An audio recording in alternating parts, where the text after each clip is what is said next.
À la chlorhexidine aqueuse, histoire d'avoir une tablette de l'ongle bien propre. Une aiguille rose que l'on va agiter comme une petite mèche de perceuse du fait du biseau. Bon, voilà. Se met au milieu de la tablette, au plus près de la racine. Et on tourne sans appuyer. Et petit à petit, un trou se fait. Il faut être patient et il faut tourner sans appuyer.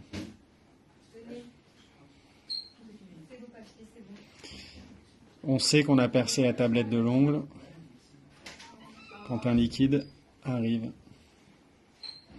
On continue une fois que le liquide arrive jusqu'à ce que le patient ressente une petite piqûre. Et j'insiste, on n'appuie pas. Voilà, on voit le trou qui progresse là, vous voyez, là, ici. Là. On se remet au bon endroit et on continue. Là, on commence à voir un petit peu de sang arriver. C'est que là, on est passé. On voit le sang arriver et on continue. Tant que le patient ne ressent rien de douloureux. Sinon, le trou n'est pas assez gros et ça ne sort pas. Là, on voit, hein, ça sort abondamment quand même. À un moment donné, le patient va faire « aïe !» Et là, ce sera le moment de s'arrêter. Vous dites, hein, monsieur. Ça pique pas? Vous êtes solide. Et en fait, c'est la deuxième fois que je le casse sur la même année. Ah ouais. Et il venait juste de se refaire. Alors peut-être qu'il est tout jeune, tout... Ah, mais enfin, dessous, normalement, ça pique un peu quand même. Enfin, vous n'êtes pas obligé.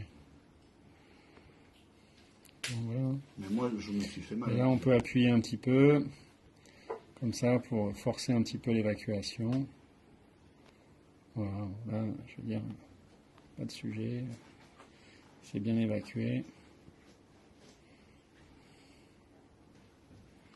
Bon, là, c'est pas banal, hein, le patient est pas mal, mais normalement, il est mal, en fait. Et donc là, on continue à bien l'exprimer. On demande au patient d'appuyer sur la pulpe de son doigt, ça contribue en fait à l'évacuation. Et on nettoie, dans tous les cas, à la fin,